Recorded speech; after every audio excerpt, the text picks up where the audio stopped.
నేను చిలుకూరు బాలాజీ దేవాలయం నుంచి ఈ ప్రొద్దుటూరు గేట్ దగ్గర ఉన్న గోశాలలో రిలయన్స్ గ్రీన్ నుంచి పక్కన ఉన్నటువంటి రోడ్లో ఉండే గోశాలలో ఉన్నాను.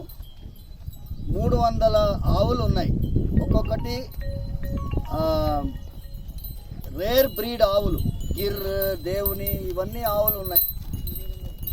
292 నుంచి 300 ఆవులు దూడలతో కలిపి ఉంటాయి. ఈ గోశాల ఫౌండర్ అనేటటువంటి వారికి కొన్ని ఇబ్బందుల వల్ల ఈ గోశాల మెయింటెనెన్స్ కొన్ని కష్టాల్లో ఉన్నాడు. అయితే చిలుకూరు నుంచి మేము వచ్చాము. ఈ గ్రామ సర్పంచ్ గారు ఆయన సహాయం చేస్తున్నారు, వాలంటీర్ వీళ్ళందరూ సహాయం చేస్తున్నారు. ఈ వీడియోని చూసేటటువంటి వాళ్ళందరినీ కూడా నేను ప్రార్థించేది ఏంటంటే, చిలుకూరు నుంచి నేను ఒక లారీ గడ్డి ఇవాళ తీసుకొచ్చి ఇక్కడ సమర్పించాను.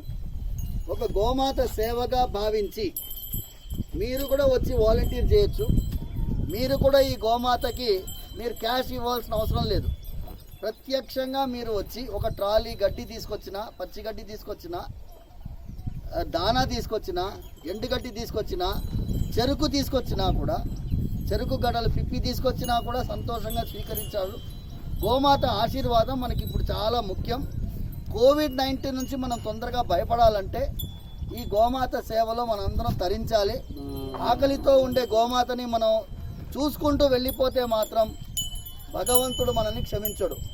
సర్వే జనా సుఖినో భవంతు, సమస్త సన్మంగళాని సంతు.